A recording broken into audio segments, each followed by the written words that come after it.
Well, here we are with another edition of GW Unspoken, where we discuss stuff we don't typically talk about, but probably should. And on the line, I've got a very special guest. I've got JJ. How are you, mate? Hey, good afternoon. I'm splendid. How are you going, mate? Yeah, good, mate. What's the weather like in Townsville at the moment? I actually had a jumper on today all day. I think it was about probably 18 or 20 degrees, maybe. Oh, that's cold for Townsville, isn't it? So that is cold. That is cold. I didn't pull out my tracksuit pants. I had shorts on, so that was all right. I was sort of a little bit manly there, but it was a fresh day today for us up here. Yeah, rightio. Mate, if I was to say to check in out of 5, 5 is awesome and 1's not too good. How are you travelling at the moment? 1 is not too good and 5. So I would be a 5, mate, today. That's good. Yeah, I'm going good these days. All right. Well, we'll get into that in a sec, because obviously there's a bit more story behind that I want the listeners to obviously tune into and hopefully assist those people who need some help. What's something that JJ is grateful for? Something that I'm grateful for today would be, if I'm to be honest, it would be my sobriety. Ooh. And what my life brings for me today. Okay. And I notice that you're talking a lot about that word today, something present. So if I want to talk to you now and introduce you to the audience who may not know you at the moment, so what's something, how would you sum up JJ in like 30 to 60 seconds? Who are you? I'm a father, I'm a son, I'm a brother, I'm a mentor, I'm a guy who once used to struggle a lot with addiction, and today I don't suffer from that addiction.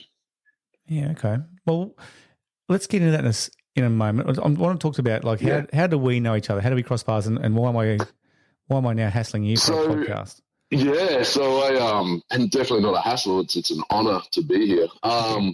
Come we cross paths, I remember through a mentorship program, Leaguetek, and where I was asked to go along and mentor a few young fellas and some females there too, some young kids, and just help them. They're a little bit wayward, I guess you could say, as I used to be, and just help guide some of the kids to a better future, and it was amazing. And that's where I met yourself and Rachel, and you guys actually also helped me along the way in my journey as well. But I sort of didn't realize probably the impact that I was having on those kids at the time as probably how much powerful they were helping me also.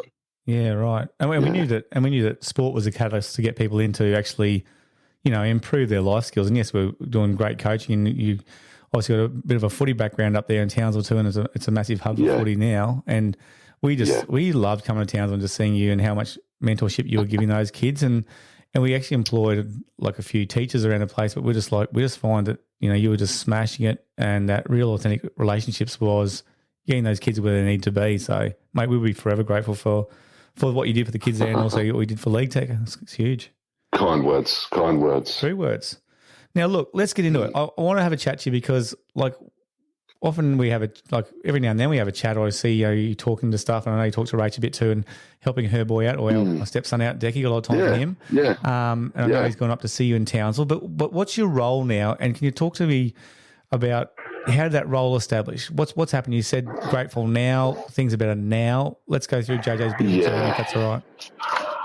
All right. Well, let's hold on and let's see where we go here. But so, as I said, today, grateful, yes, and it's a 5. It's a 5 out of 5 for me today. But it's never always used to be like that, And if we wind the clock back a fair few years, when I was younger, I was sort of one of those kids that was on the outside, and never really.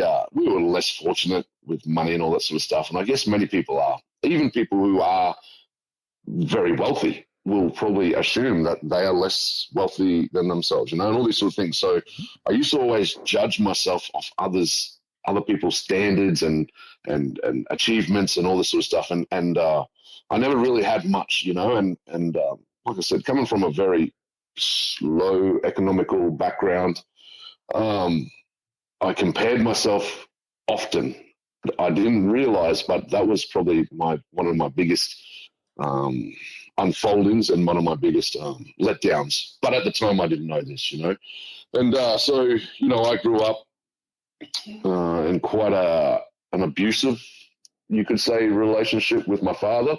Who, it is sad, but looking back at it now, at the time, that's probably all my dad knew. He didn't. Maybe he did mean it or not mean it, but for the way I think now, there is no rule book out there, to being a father. Now, having done that myself and now I'm a granddad, there's no rule book out there on how to do things and whatnot. There are definitely probably benchmarks that we should probably try to definitely aim for, but at the time it wasn't that way. And that's just how it is. That's the way the cookie crumbles, And so I was finding myself comparing myself a lot to other people. And, if someone's had a motorbike, I had 2 motorbikes. Or if they made this team, I've done this. And I just thought I had to fit in. I thought I had to impress other people, and because I probably liked the little bit of that 2 seconds or 5 seconds of a little bit of fame, but I think a lot of people knew that I was lying, and because I wasn't happy. I was a broken soul from a very young age, and that carried on with me for a long time, So I would rebel a lot. I did some things that normal year 2. Well, how old are you in year 2? Yeah, I don't know. 7. Like 7, yeah. So, for example, I stole money out of my teacher's wallet just so that I could have tuck shop money, and wow. but my intent, and I remember it like it was yesterday, even though it was nearly 40 odd years ago, that I saw that money and I just wanted to have tuck shop just like everyone else did, because I never got tuck shop, and I knew that with that bit of money that I was going to get, I knew that because if I wind the clock back 24 hours of this particular moment that day, there was a group of us used to catch a bus home, and it would be on the bus for like 45 minutes to an hour to go out of the hometown that I was in. And I said to these guys, we found a purse, and I went to a Christian school at the time, and I said to them, I was like, imagine if we buried this purse under the ground, and maybe, Jesus or God or someone will come and put money into this and we could all be rich because we were very poor, like this is, I'm year 2, I'm thinking like this, and there's a church right there. And so maybe Mary or Jesus or someone's going to hear this and they will do this for us, and knowing quite well that this is not going to happen. And so anyway, we buried this little bit of a purse under the little leaves and whatnot. And that next day when I saw that money, and all I did was simply go up to the teacher. I remember that, get her to see if she could help me with my maths. And she said, oh, just hang on a sec. And she looked in her wallet for something and then put her wallet away, and I saw a $20 note.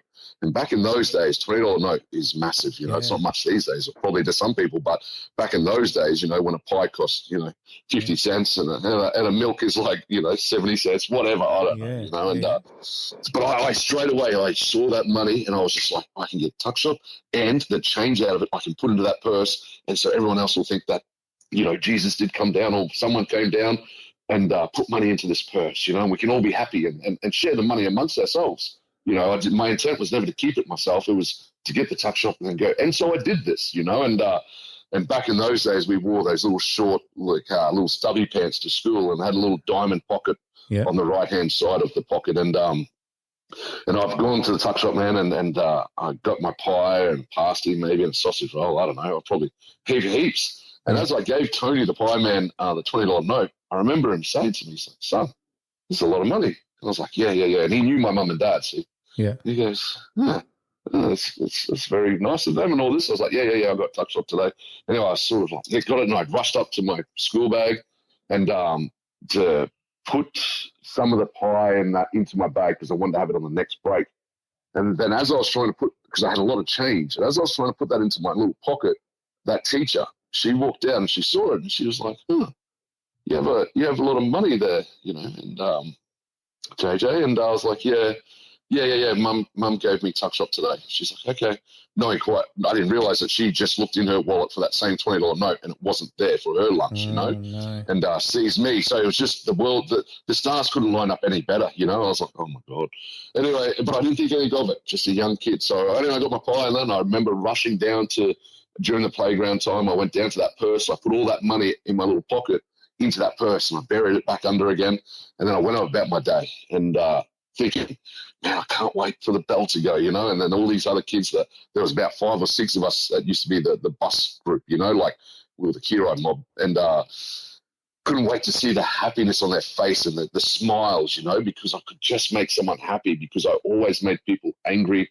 I always let my parents down or something like this. That's what I was thinking always in my head, and I just wanted to make other people happy and like me. And so the day went on, and that afternoon we all rushed down there, and then the other kids were there, and I was sort of like, come on, let's go. They're like, yeah, we'll get there, like the bus doesn't come till 3:20. I'm like, yeah, but we got to go check the wallet. We got to go check the purse. Come on, And then when we finally got there, I stepped back because I knew what was in there. And when they opened it, they sort of all looked at each other, and because there were some older kids there too, and they were like, what the hell? Who put this in here? I was like, oh, maybe it was God. Maybe it was Jesus. Maybe, I don't know, but how good.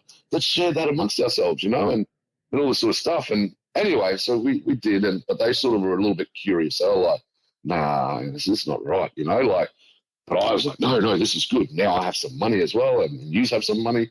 Happy days, and little did I get home that particular night or that afternoon, and I remember my mum coming out. I walked in, I was like, hey, Mum. She said, hey, how's your day? Yeah, good. She says, did you get up to anything today, son? And I was like, no, just a normal day, And she says, oh, did you get tuck shop? I was like, oh, no tuck shop, Mum. No, not at all. She says, oh. She goes, well, best you go wait in your room because your father will be home soon. Oh, and he wants God, to talk to you. Freaking out. I went straight away. I just nearly, if I'm to be honest, if I swear a little bit throughout this podcast, I don't mean to, but if I didn't piss my pants straight then and there, I thought, holy shit. And so that was a long walk into my bedroom. And I just remember sitting there and I just prayed. I was praying like, please, maybe Dad's just coming home early because of another reason. I don't know. But I didn't realize that the teacher had rung my dad and to say, did you give JJ money today? And I'm like, no, we can't afford that sort of stuff. And she said, well, I happened to misplace $20 out of my wallet, and JJ has tuck shop today. And anyway, so needless to say, he knew straight away what I'd done. And I remember him getting home. I watched him fly home in that ute, and then I heard the door slam, and I'm surprised he didn't crash his car. That's how fast and furious he came home. And as he came in, the part that I saw the jug cord in his hand, and I just thought, oh fuck, here we go. I'm gone. And I'm gone. So back in those days, and I don't know, I'm sure maybe it still happens these days, but I used to get flogged with a jug cord, and that hurt, and so anyway, my dad said, did you steal money today? And my defense straight away was, no, Dad, not at all.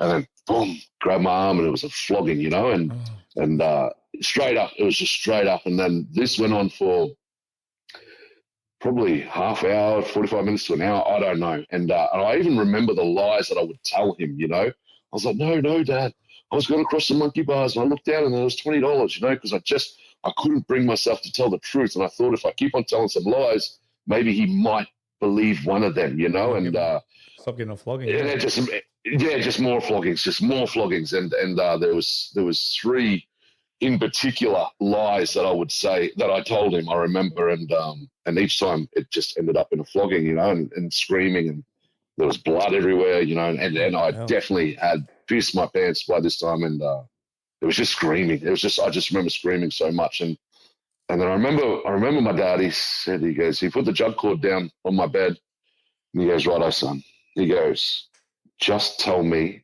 the truth. I just want the truth, and I won't flog you, And I thought, fuck, righto.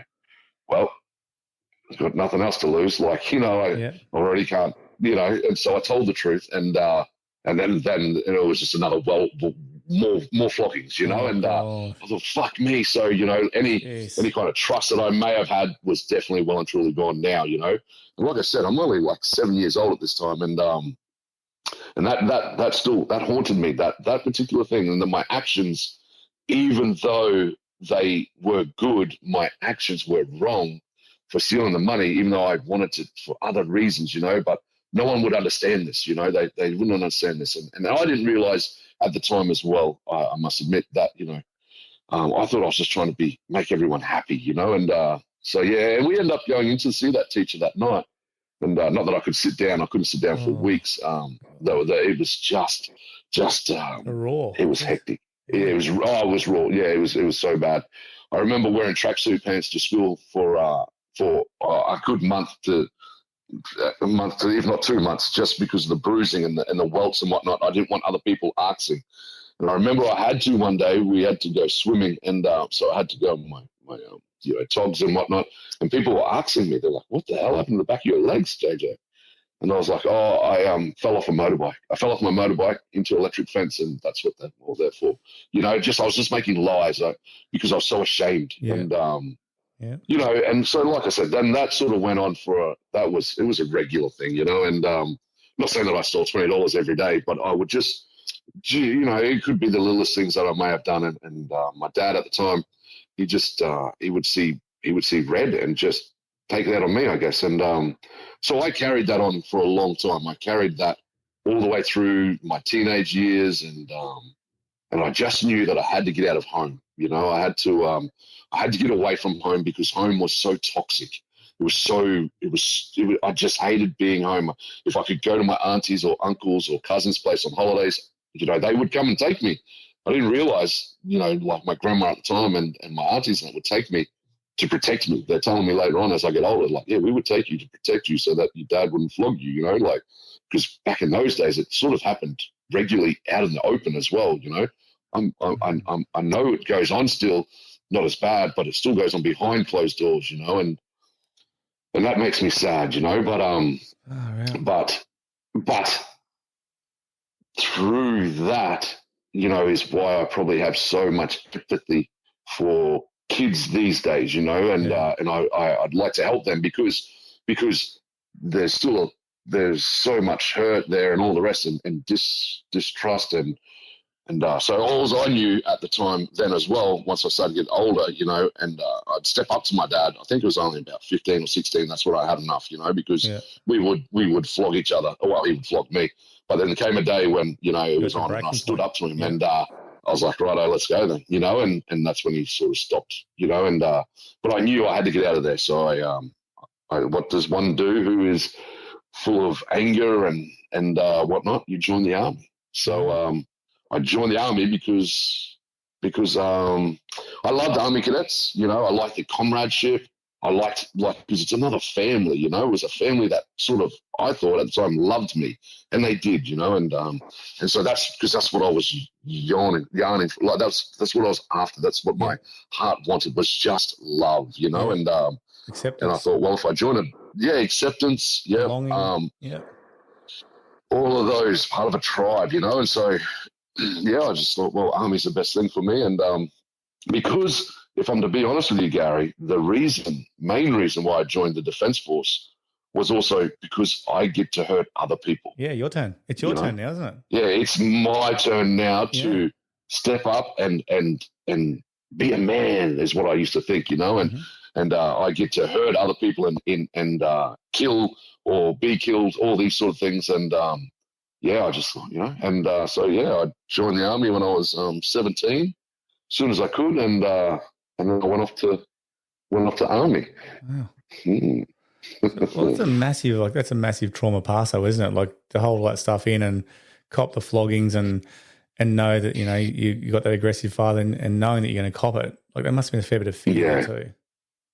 The fear was sometimes overpowering, you know, like just knew. I just knew to stay outside just for as long as you can, try to do the things, you know, but even then it's probably going to end up in a bit of a flogging or a backhand or, you know, lots of clips around the ear, but the big open hand ones where you fall over, and things like that. But so it wasn't pleasant, that's for sure. However, from my memories that I do have of it, I'm pretty confident that my younger siblings didn't cop it. It was just me, So I sort of was a bit happy that it was me that he was doing it to, and not my mum or not that I saw, not my mum or my younger siblings. But how'd you go with that, mate? Did you, a couple of questions I got from that is, number one, did you eventually patch things up with Dad? And number two is, did Mum ever get so worried for your health that she tried to step in, or was she too afraid? Yeah. Well, that's an interesting one because, it took me a long time and a lot of hurt to forgive my dad, but that was only of recently. And like I said, I'm nearly 44 soon, tomorrow or the next day or something like this. I'm only talking like 5 years ago, maybe 3-4 years ago, where I actually forgave my dad. And so for a long time in there was a lot of hate and a lot of, and I would take that on other people, I would, I'm not saying that I use that as an excuse for my alcoholism, but I think it definitely played a part, Well, I was going to say to you then, so how do you think that impacted you? Like you said, you went to the army and Defence Force and looking to get back and be what you thought was, and maybe role model from your dad. I suppose a man is someone who can beat someone up, or have that alpha masculine, I suppose toxic masculinity, really. So it was extremely toxic. Yeah. So how'd it go then, mate? So you went to the army, and then what happened from there?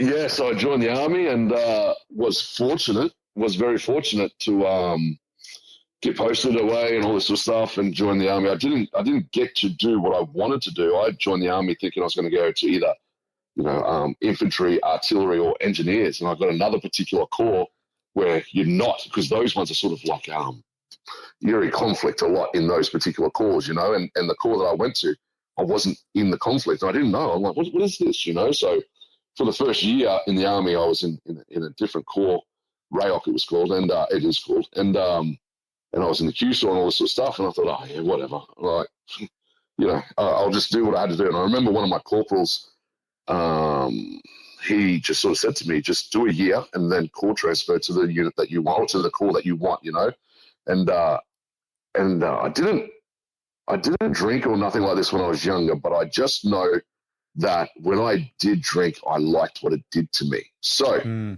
what does this mean? So when I was even at Kapuka, I remember getting done for underage drinking and assault. And because, like I said, I was 17 and I was a bit bigger as well, so I looked older than what I probably was. And so I would go up to the boozer with the rest of the boys, and some of them are men, I'm joining the army. There are men there. We're not all just 17-year-olds, and I would drink with all them. And a particular incident happened one night, and I found myself in a bit of a sticky situation. And the next day, and our boss came in the next day, our sarge, and just got asked to prove all those that were drinking last night. And so everyone did. And they're all right, prove all those who are under age, who are under 17 or under 18. And I looked up the hallway and my hand was the only one that was up still. And I was like, shit, here we go. And so I thought, I went down and, my Sarge was like, Recruit Taylor, were you drinking last night? I said, yes, Sarge, I was. Because I remember to be honest here, because I remember the last time, the particular when I was only 7.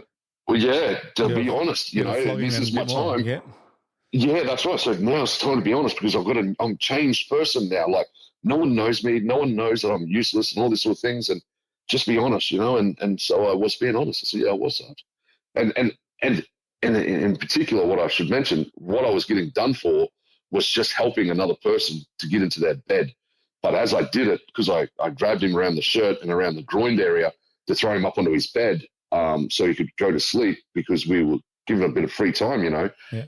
That was classed as assault. And then as I turned him around to put his head up on his pillow, his legs sort of hit the wall. And that was another case of assault, and this other particular guy that was in our troop, he was watching. And I was like, man, are you going to help me?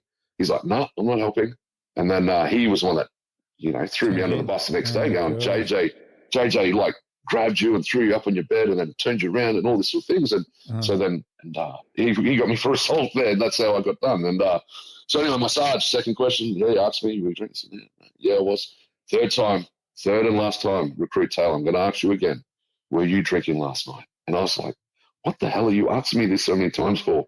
Yes, Sarge, I was. I'm telling you this. He goes, all right, I have no choice but to charge you, and for underage drinking and assault and all this. And I was like, what? What? But I didn't, and so anyway, that I was in my last week of Kapuka, and I got back sweated another 2 weeks. It was sad because my parents they were down there, and my girlfriend at the time flew down there, and it's down, down in Wagga or wherever, and they flew down from Atherton or Cairns, so it cost them a lot of money for that. And through that careless mistake that I did, it stuffed it all up, and they didn't get to see me march out or nothing like this, and so it was a bit sad. But I guess my point is, when I started drinking, I just loved it, and I was like, I don't care what happens to me from here on. I'm drinking, and drinking became my comfort. And I used alcohol many times to put away good memories and bad memories. I would drink because I was happy. I would drink because I was sad. I was drink just because whatever. I mainly drank because I liked what the alcohol was doing to me.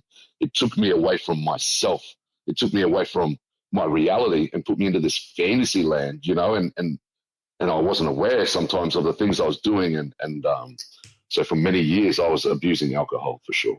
And so how'd that go, mate? Like, and obviously sort of hear about that journey, but was it a daily alcohol occurrence? Like, would you drink daily? How would it work? Yeah. Definitely daily. Like at the start, it was all fun. You're young and you're drinking, and you're having fun. You get into the fights and all this sort of stuff. And along the way, I met my now still wife, and we had kids, and it was amazing. There were some amazing times in there. But if you ask my wife and my kids, there were some horrific times in there as well. Like like I said, I'd never abused my wife or my kids like my dad did to me. No way, not like this. I was the type of person that once I got drunk, like if it was, I was a blackout drinker as well. Towards the end, and so I was a blackout drinker. And like I said, I used to think, well, I'm drinking and I have to drink because of the trauma stuff that I seen in my warlike services and or my childhood upbringing and all these. I would come up with so many excuses of why I thought I had to drink. And but ultimately, like I said, I just didn't want to be on this earth. I liked what it did to me, and and by the end of it, towards the end of all of that drinking, I woke up one particular day and I was done. I was just done. So I've done in the army. I got out of the army because I left the army thinking it was their fault. That's why I drank, and that's why I'm so angry and so bitter and twisted. And when I got out, I was out for a little while, and I didn't jump job to job. I wasn't like that. I would stay in particular jobs for a fair few years, and then when my time was up, I would just know, maybe because I was still drinking too much. Maybe it's this job here. Maybe that's what it is. So I've got to go over here and all these sort of things. And which just wasn't the case, and everyone that I would meet and whatnot, they would be like, oh, you're an angel. You're this and that, but behind closed doors, I was just annihilating myself. To the extent, and they actually, that when we crossed paths, I remember, like, I wasn't, no one would know that I was drinking. We might have one or two, and then I would disappear, and go home and wipe myself off or whatever, and my wife is a huge credit to this whole story, and when you've got a partner that stands by you through thick and thin, and some days you just wake up. I wake up these days, and just think how lucky I am that she stuck by, because she was, we've been married 25 years now. So I've put my wife through hell, and not, like I said, not every night, not like this, no, but the nights that it was bad, she sheltered our kids from some things. My older two, they they got to a stage as well where they were scared of me, you know. And I remember my oldest boy, I remember we talk about it now because it's good for me to talk about this with them because it happened, you know. Yeah. I didn't want to, I'm never, and even when we're talking like this now, I share this with people because it hasn't always been happy days for JJ, you know, but it is these days. But I need to talk about those past because they were dark times, you know, and if someone can get through those moments, you know, don't compare yourself to me. Like, just if you had bad times like this, you know, and addiction is one of the things, you know, and you want to stop, there is a way out, you know. There's and hope, so there is hope, you know. And so for me, the particular day was about 6 years ago. And like I said, so I've been to Timor. I went to Timor in 99, 2000. I was only 18 or something, 19 maybe or something. And the carnage that we saw as we got off the boat, the dead bodies everywhere and all this sort of stuff. You know you're there for a reason, but it was supposed to be peacekeeping and all this, but it wasn't really peacekeeping. But you know, those are just mental memories that you just put in the back of the filing cabinet, you know, and they sometimes flare back up and all this. They used to a lot, especially when I was drinking. And then Afghanistan, you know, my mates that I've lost, and the things that there was just an accumulation of things, basically. We could say an accumulation of, and you put it all together and you have the perfect cocktail for disaster, you know. And so yeah, one particular day, like I said,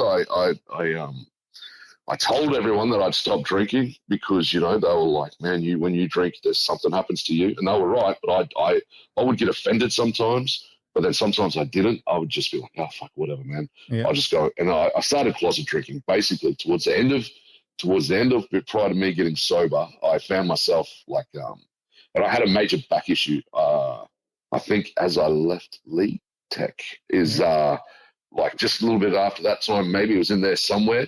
But my back absolutely cooked itself, and I'm forgetting what it was from, but it was obviously through my past through the army and defense and all this sort of stuff. But it was fried. I could barely walk, you know, and so I'm on all these painkillers to try and help with my back, and I was using them, but it wasn't doing anything. Like the nerve pain that I had and the damage that I had was so excruciating. It was so painful, you know, and I found myself closet drinking. That helped. Yeah. You know, that helped. Like, the pills helped a little, but drinking it with vodka or whatever, that helped immensely. Took the edge off. So took the edge right off, you know, but I was a zombie. I was a zombie from the pills that I was on, and then the alcohol on top of that was next level, you can imagine, you know. And I remember I'd wake up each day and I'd just be like, come on, JJ. No more. Stop. You said you were going to stop. No more. No one knows about this yet. You can stop. You can stop. Just please, just do it for yourself. And I'd be like, yeah, tomorrow. Let's do it tomorrow. Yeah. You know, next day. I'll do it tomorrow. I'll do it next week. You know, and this particular Sunday, I remember, it's about 6 years ago. Yeah, and I just remember waking up. Nikki had gone down to Mackay and with my oldest daughter, she was getting her hours up for driving, you know. Yep. And my youngest boy was playing football for NQ or trials or something. It was just me and Harley home, and I had he was playing on the PlayStation with his friends and all this sort of stuff, and I was sneaking away, just getting blind and having a good time. And I just remember waking up the next day, when I say having a good time, he was, because he was playing with his friends and whatnot, but I was just getting obliterated. It was the drink of all drinks. Yeah. Oh yes, I was. And so then I went to bed, and I woke up the next day, and I just knew I was done. I was just done. I laid in that bed for ages, and I was meant to go help Harley. I remember not that I could do anything, but he used to mow lawns, you know, him and Diesel. And I was just meant to go help him just to take water if I could, you know, not that I could even walk much. He'd mow the lawns in the street, you know, for a bit of pocket money and all this. And he said, "Oh, Dad," I said, "Mate, I won't be able to help you today. It's a bad day, you know." And he knew. He was like, "Okay, it's all good, Dad. Do you need anything?" I'm like, "No, mate, I'm good. You go." But in the back of my mind, I had a plan. I had a plan that the only way I'm going to stop this drinking culture that JJ's created is to finish myself. And your you life. know, and so, and my life, and Jeez.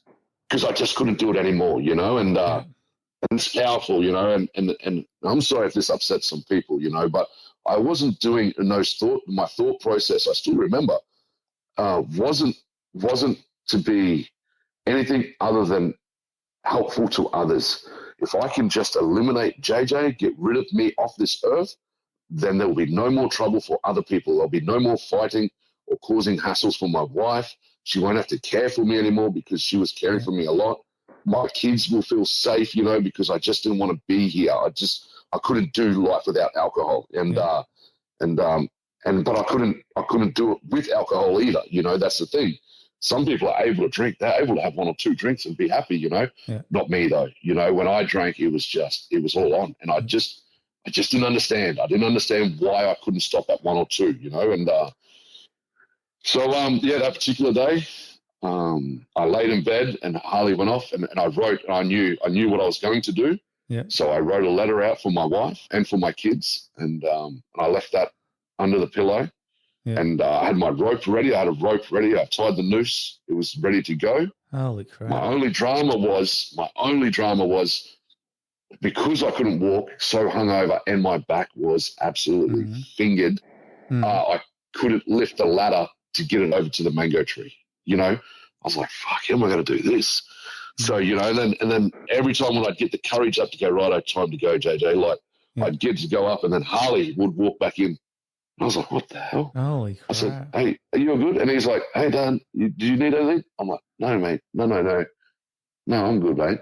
And he go, all right, then. I'm just going to go do another lawn. I'm like, yeah, all right, mate. Off you go. You go now. And I'd like watch him walk out. I'm like, righto, now's your time. Yeah. Now's the time, JJ. Let's go. Come on, get the courage up here.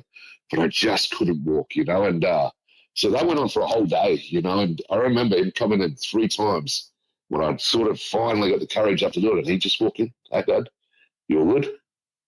Wow, it's like a divine intervention, I'm good. Oh, I couldn't believe it, you know, and so anyway, the day went past, and I couldn't go through with it, obviously. Sorry. But Nikki got home, and I thought, righto, well, fuck.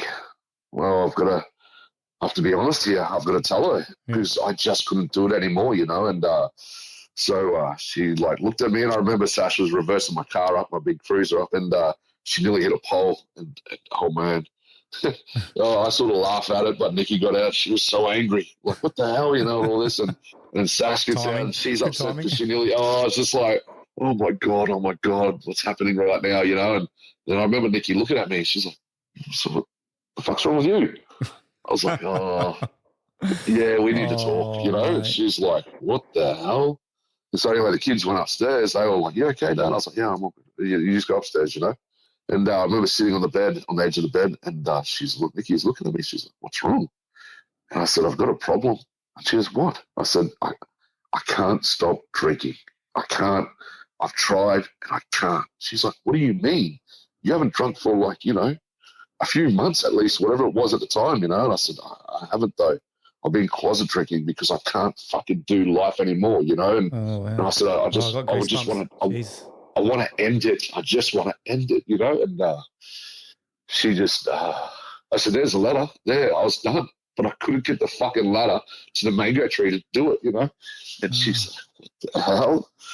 And like I said, it was a bad day. It was a good day, but it was a bad day. And she just said, well, you're a sick man. You're a very sick man. And she goes, I'll hang around. I'll hang around for you to get help. But I can't promise you that I'll stick around. Wow. I was so, still to this day, so grateful, you know. And I was like, well, that's cool. I would have been gone already. If that was me, I'd be gone, you know. Yeah. And she did it. She stuck around. And so anyway, she goes, right, well, what are we going to do? And I said, well, I've done a bit of research today through my little moments, and I researched, and you know, how do you get help with alcoholism? How do you get help with alcohol? How can you stop? And there's a few things that came up on the internet and whatnot, and there was a particular program that came up, you know, and so I researched that, and I said, there's this program, and I just, I think I'm going to go to this meeting tonight, you know, and if you don't mind, could you come along? She was like, of course. Yeah, I Oh, will. how good, mate. If you think it'll work, you know. And I said, well, I don't know if it'll work, but fuck it, I've got no other options, you know. Yeah. So we'll see what they've got to do, you know. And anyway, I said, she goes, well, what about the kids? And I said, well, I'm going to have to tell them, aren't I? And she goes, I think you are. So I come upstairs and I remember the kids were still sitting at the table there. And I just remember having to tell them, you know, look, Lee. You're a brave man. Oh. You're a very, very brave man, mate. You've gone through a lot and you've got such a, like you said, you're blessed to have such a supportive family and all those things, timing for a reason, you know. There's a reason why you're still living and breathing and chatting right now. Yeah. They're like, what's wrong, Dad? And I was like, I'm going to tell you or something, you know. I said, I've been struggling and I've been drinking still. And my oldest boy and my daughters just put their heads in their lap. They cried because I let them down again, you know. Yeah. My youngest one, geez, well, he's a character. You've met him. He goes, Dad, why don't you just stop drinking, you know? I was like, oh, fuck, mate. I wish it was that easy, you know? I've tried so many different things. And it's like, you know. So anyway, you can imagine that conversation wasn't pleasant. Oh, mate. The two older ones left. And so anyway, I just, me and Nikki went down to that meeting that particular night and I walked into a room. Take your time, mate. You're a legend. Yeah, friggin' legend. I'm trying to picture all this happening, like visually, just trying to picture all what happened, not only with your kids and having to tell them and just the emotional struggle. And I know what you're like. You're such a, like even when you said that you were going to end your life, it was always about other people. And now even then telling your kids and then worry about how they're going to react. Like I can only try and comprehend what that must have been for you. Yeah, so it was hectic. So I walked into that meeting and there was happiness, there was laughter. I was like, what the fuck? What have I walked into here? Like, they're all like, you know, my very, very good mate.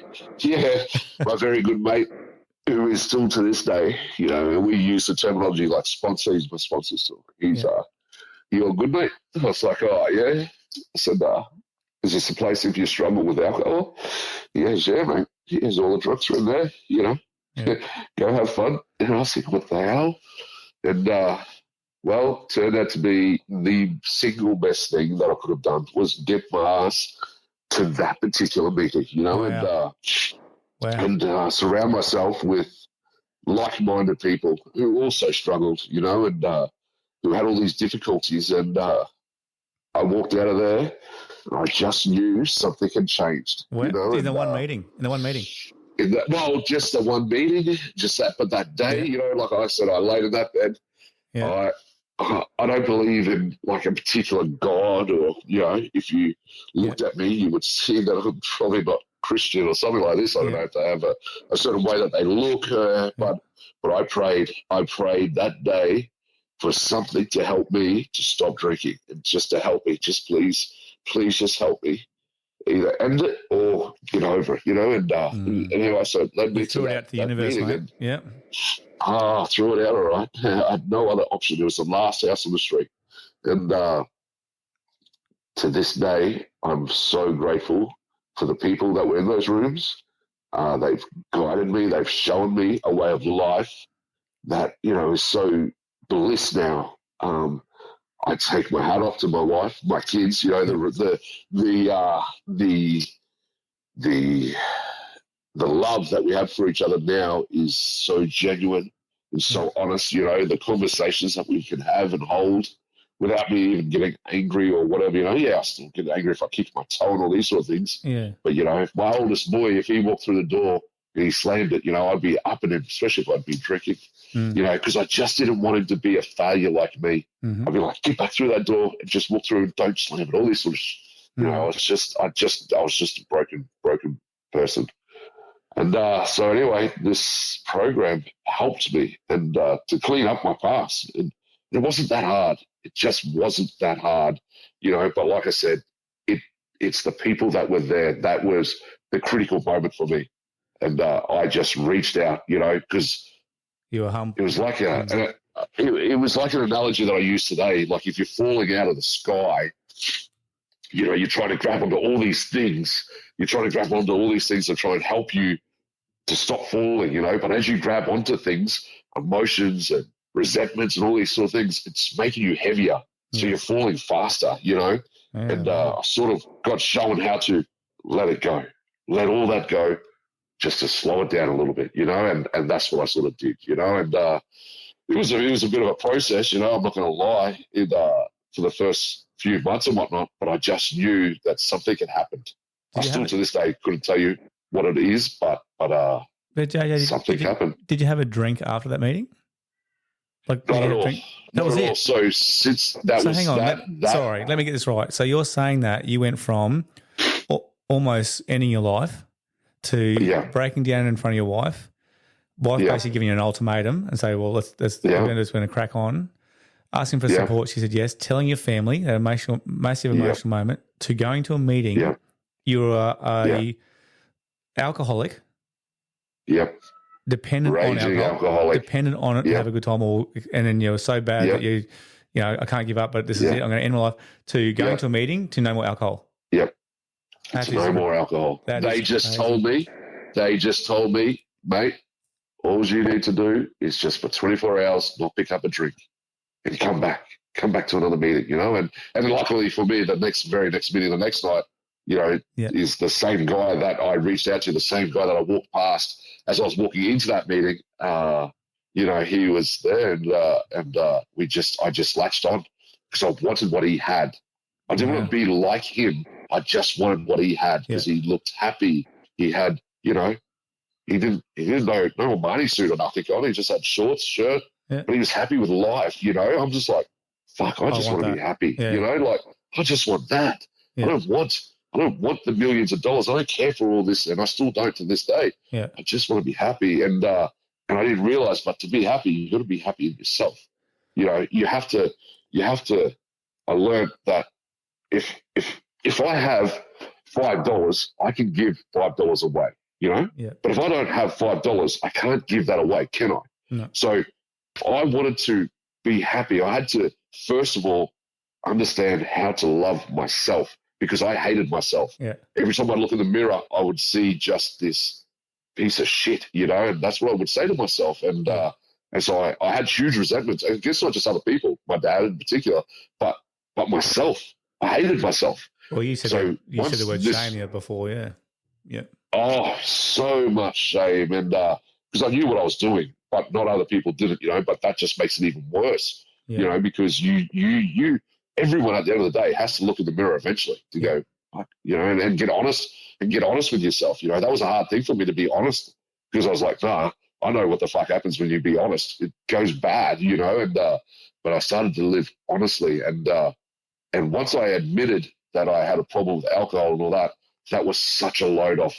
That load off from even when I told my wife on that Sunday and telling my kids, I even felt a release just then, and I was just like, holy fuck, why did I speak up sooner? Because like I said, I was so ashamed, and I'm the man of the house, I'm a father, I'm a brother, I'm all these sort of things, I'm a mentor, and I was mentoring people outside of home. I was, you saw me, 100%. but when I'm giving that to them, I was on fire, but deep down I was hurting. I was broken, It was like a facade, and which because I got to make other people happy. If I could just make them happy, it's like if I could take other people's pain, I could take all their trauma and damaged goods. I'll give it to me. Let me hold on to it because that's what I'm used to. So it's servant leadership. It's like servant leadership. So is that what fuels you now to serve others? 100%. It's about for me these days. I said 6 years sober now, and it's about helping others where I can. Because there are some dark places out there. There's some dark rabbit holes that humans go down that you just don't have to. And but we think that we have to get through something or whatever, and it's weak to speak and all this sort of bullshit. It's so not. It's so not. When you find the courage, when you're able to lead with vulnerability, 100%. Man, that just opens up. That's true belonging, isn't it? Like we talked about that before on the show, where if you're around a like-minded people, like you said, with this organisation or with your wife and family, you can be take the mask off, be authentically who you are and vulnerable, and they love you for who you are. That's when you belong. Yeah. That's when you have that positive culture and community. And I think you've done an amazing job, mate. Yeah, and that's it. That's it. So all I do now is go help other people who helped me. It's like a legacy. I'm passing on what they've shown me. I show to other people now. Some people in my short time of sobriety, some people have picked it up and are running with it and they're so happy. Their wives have come back, their husbands have come back, their kids love them again. Yeah. There are some who had it for a moment, but then have gone back drinking again. Yeah. And some of those, unfortunately, are no longer here to tell their story because they committed the ultimate sacrifice, and that's sad, that's so sad. But it's nothing. It's not me that does it, and that's what I've got to try. That's what I try to explain to people. I'm simply a conduit. I'm simply a guide. I'm simply holding a light. Yeah. You have to walk the path. The person themselves has to walk the path. I can't walk it for you, but I will walk beside you. Yeah. And that's the thing, Whereas some people, I can only hold a light. If I'm walking down a path, they choose to go down to this other path. I go, well, there's not much light over there, but I'll wait here until you come back. So you've got to participate in their own rescue too. Yeah. They have to. So I've got a question for you then. So does and mate, honestly, I mean this from the heart. Well done. Like, you're a freaking legend. You got to give yourself some accolades of what you've done, what you've got through with your vulnerabilities, but also now you're serving others and helping other people, and you've been through it. So, what a great mentor you're going to be, and you are obviously with the people you're positively affecting. I want to know now, are you ever keen for a beer or a drink? Not at all. Not at all? Not at all. Not one temptation? Not even one temptation. So, that's huge. Since getting sober, I've celebrated 2 18ths, I think. I've got a 21st coming up shortly. Yeah. When I get back from I'm part of another organisation where we go away and we help. I'm a mentor for veterans who are suffering from PTSD and all the mental health issues, and we sort of take these people out bush and we help them find their identity again, find their purpose in life, because there's a lot of broken people out there, and it's for frontline services as well, so for the fireys and police and ambos, and it's just so, I can't explain it, Gary. It's when you see happiness come back into people's eyes, when you see that moment, it sparks you as well. It's just bliss, so it sparks me. So all I got to do, which I never have to this day, the day that I think I can drink like a normal person, I'll go downstairs and pull out that letter that is still in my wife's bedside table. Wow. And I'll read what it says. It gives me goosebumps even thinking about it, but I've seen firsthand, I've experienced firsthand what true alcoholism does to people, and it's not pretty. People may think that they're getting away with it for a little while, all these sort of things, but eventually, for alcohol, and that I can talk of, it will strip you of everything. It does not give two fucks who you are. No. It doesn't care where you came from. It doesn't care what you got. It will take it all if you get to that realm, and so hopefully some of the things that I do these days, even when I'm helping young kids, I volunteer at one of the high schools here now, and I help them just get through their dark days, just sitting and being with someone is enough for some people just to get them through their day, because I don't know what they've gone through. No. I don't know what happened the night before or whatever, but if there's someone sitting there, they look sad and whatnot, who am I to walk past and kick rocks or whatever? No. I just sort of sit with them and go and ask them, "How you going, mate? What's happening?" And some of the conversations that I've had with as young as like year 7, them lads and girls, and up to all the way up to year 12s, and there's some powerful things there, and just to be that sounding board, maybe give a little bit of advice if it is they take it, they might not take it, but just to listen. And that's what some people want, you know. Well, you don't have to be a child to just have that. You don't. And I think, so doing what I do these days, I said mentoring there or helping veterans, that I get so much joy out of helping other people get through their dark days. Because as I always say to people, everyone deserves to be happy. You deserve to be happy.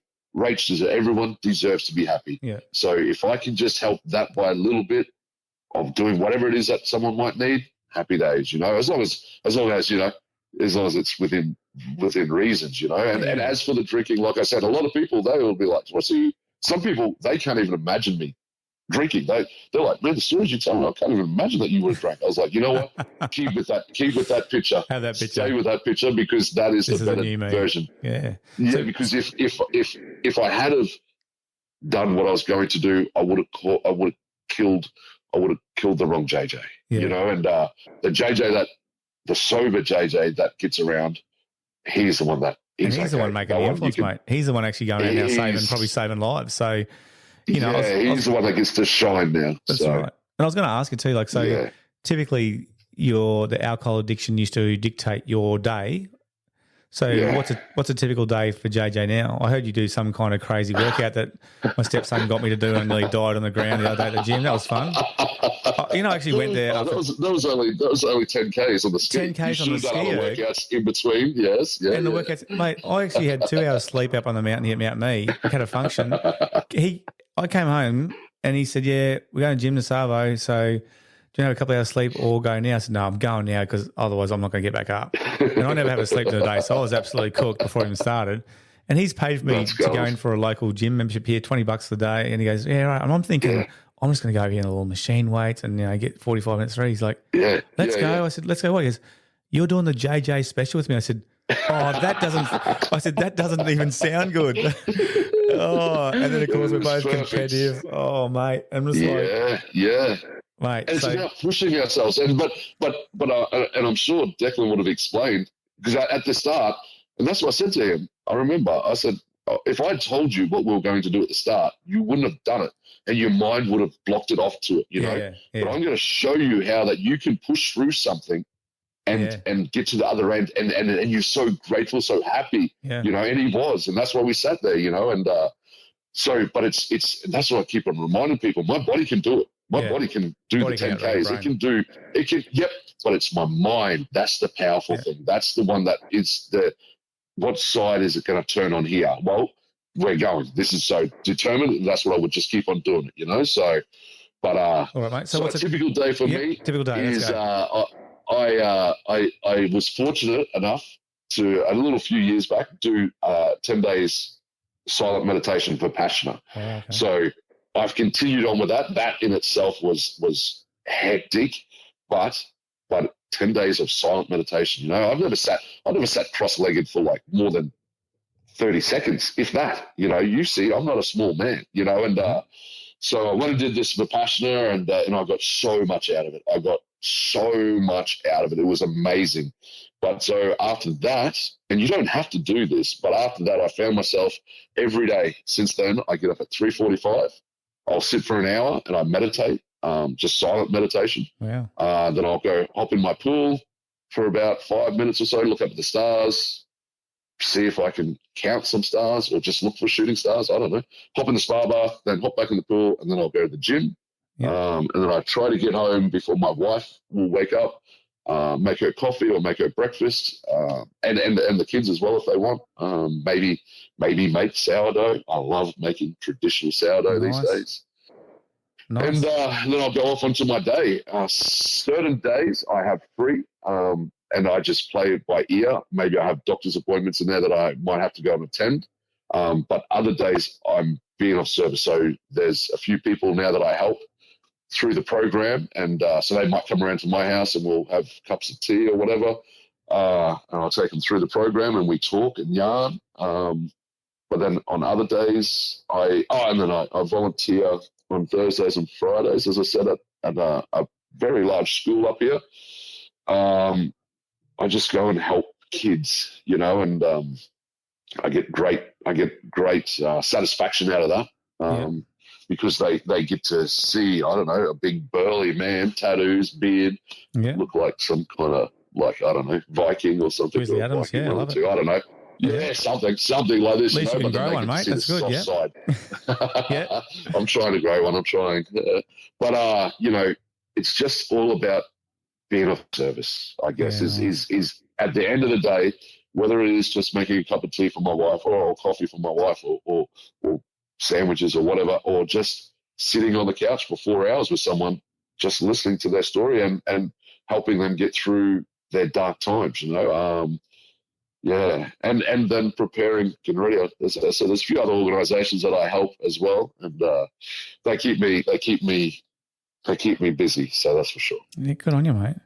Well, look, I'm proud of you, and I know that's not patronising at all. I'm just hearing the story, mate. And that's all the listeners listening here. Like, even there's a lot of teenagers now, mate, at our school who go, sir, I just love the podcast. I'm listening to it during the gym. I'm like, mate, don't listen to that. Listen to some pump up music. What are you doing? And he's like, no, it's like my own little life skills lesson. So people are open to grow.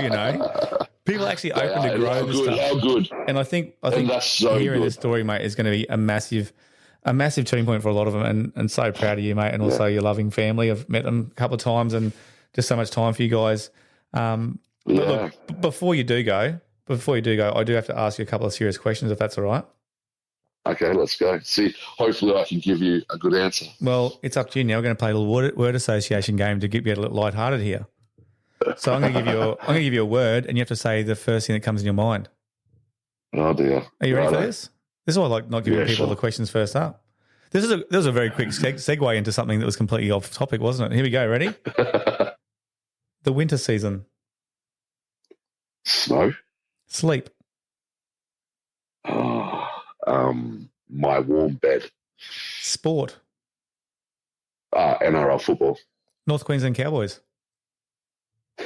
Brisbane Broncos. How about school? Gratitude. Spicy chicken wings. Love it.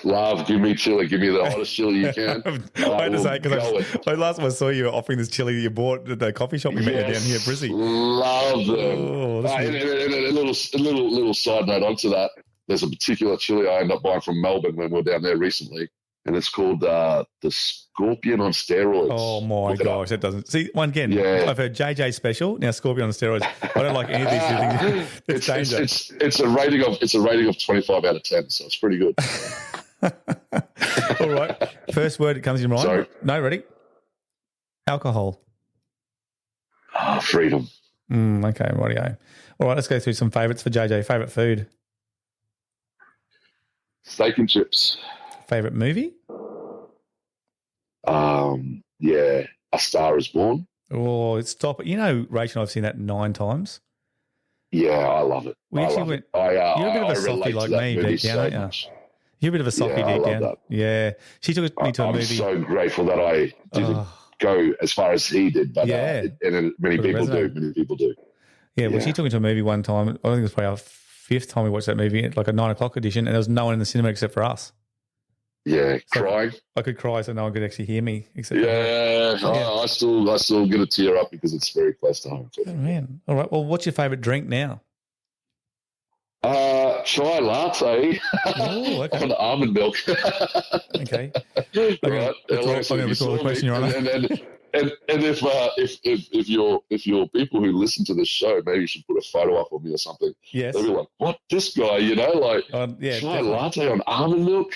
Well, I'm going to have to do that because we're going to start putting on the Google YouTube now, so we're going to have to send through a photo for sure. What about? Do you have a favourite music type? Well, yeah. What are Bliss and Esso and Hilltop Hoods? What are they? Oh, okay, rightio. No, I know what you're talking about. They're good. Whatever they are, that is sort of hip hop, Australian hip hop. Well, that's my pump up music for gym and just old school, old school. Yeah.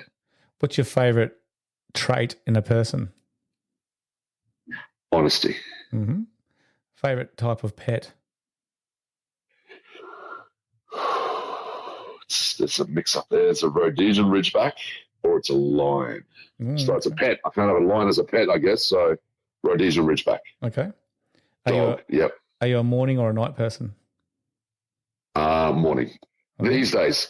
Yeah. These days. When I was drinking, not so much a morning person. I bet. No. Does JJ have a favourite like downtime leisure activity? Yeah. If it's not meditating, just being with my family. Okay, nice. And that's an interesting one, because these days, Gary, I can sit in my own silence. Yeah, well, you know, I can sit in my own presence. Yeah, no, and I'm not having to do something to entertain myself or whatever. I'm able to just sit and just be, and there's no noise going on. There's no nothing. I just put it to the side, and I deal with whatever I have to deal with at the time. I don't, Yeah. And a great thing that I've learned a little while ago, and other people would know this, but, anxiety is fear of impending doom, fear of something that is to happen, and then the other one, the depression or anxiety and depression. The other one is fear of what I've done in the past. That's right. I've heard that Depression before. is from what has happened in the past. So I can't change what's happened in the past. So get out of that fear. Yeah. I can't predict what's going to happen in the next 30 seconds. So don't fear of that either. So I sort of put my anxiety and my depression to the side now. And I just be here now. Be here now with you. Be here present with you. And that's what I say to all the people. Here you go. I'm going to give you the present. You have the present. It's right here. Yeah. It's in your hands. If everyone who's listening to this right now puts their right hand out, I'll give you a present. There it is. It's right there in your hand. Everyone's looking at it. Everyone can feel it. Everyone can see it. So now open it, because it's your present. That is it. It's here right now. Don't worry about putting it on the shelf and I'll open it up tomorrow, or I'll put it over there and I'll open it up yesterday. No. You have it here right now. Just be with it and be present. I like that. What about, well, I'm glad you're in the present now, because you'd have anxiety with the next questions coming up in the next 30 seconds. So this is good. Here we go. If JJ was down to his last meal, what would he have? Steak and chips. All right. What if he was down to his last $20? Would he have steak and chips, or would he do something else with his last $20? Oh, jeez.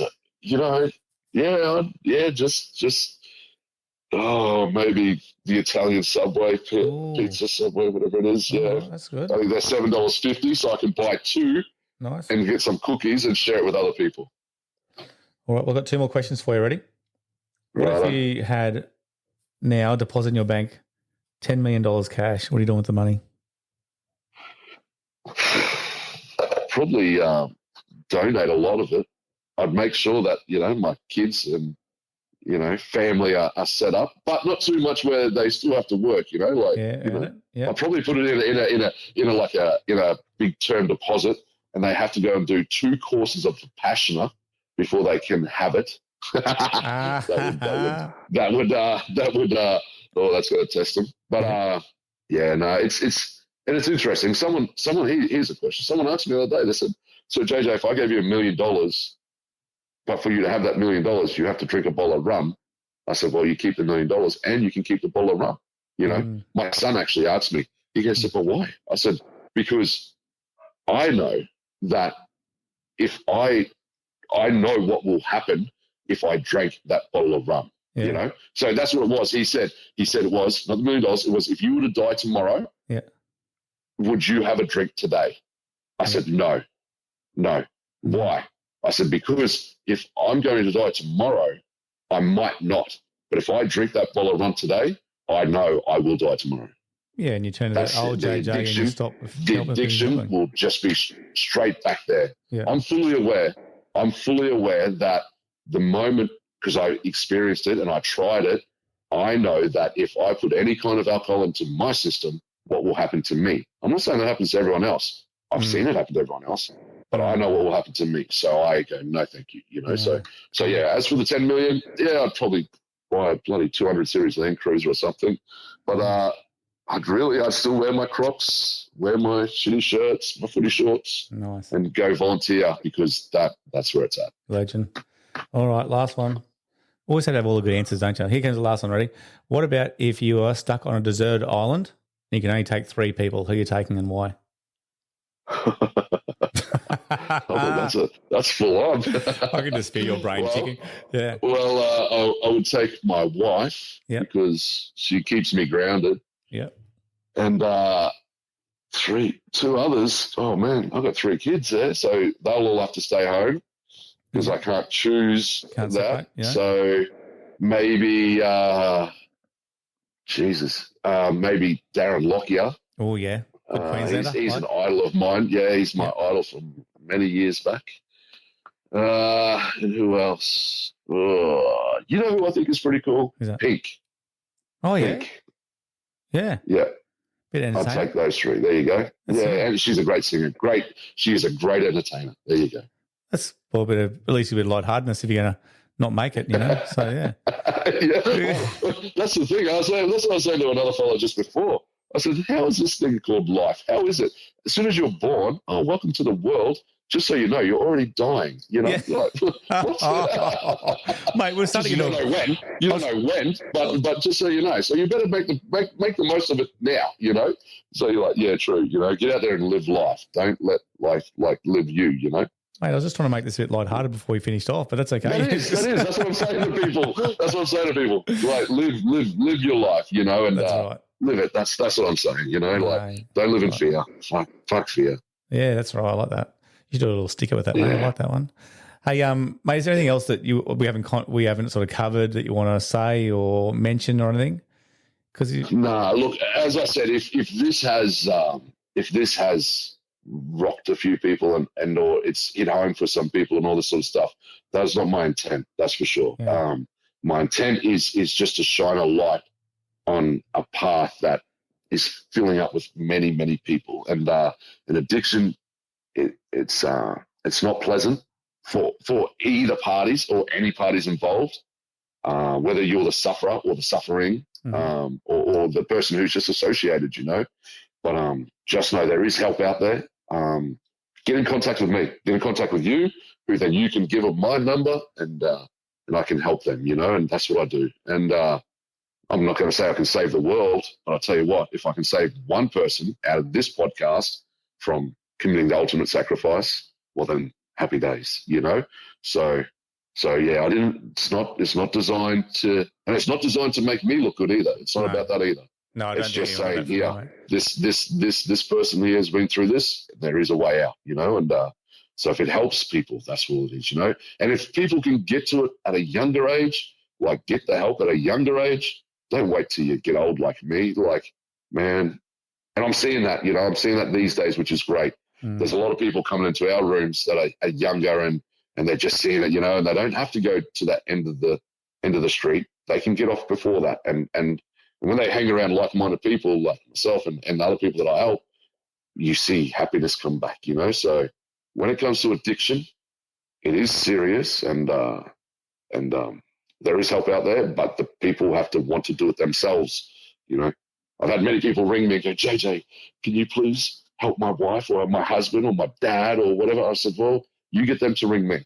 I can't ring them because they might not think they got a problem, Yeah, but when those people know, and they'll know, the people who listen to this, they all know, the ones who are struggling, they'll know, they'll hear this message, they'll be like, fuck yeah, he's onto something here, and it's not a competition. It's not anything else. It's just to be of service and help other people get through their bad days. Yeah, well, mate, thank you so much. And look, that's the thing. Contact us at GW@GaryWoodford, GaryWoodford.com, and reach out, send through your details, and happy to pass on to JJ, mate. Thanks so much for offering that, and also the help you're giving our stepson and our guidance for ourselves as a family, mate. I really mean that. And perfect. I miss you, mate. I really do miss you, and I looking forward to seeing her hopefully when you come down south again. Gives me goosebumps. Yeah, mate. But being vulnerable and open and sharing your story, and I know it's emotional, it's vulnerable, but it's authentic, mate. And that's what I said. That's the stuff we need to talk about, but often we don't do that. It is. So, mate, thank you for joining us on GW Unspoken. Thank you for inviting me. It's been a pleasure.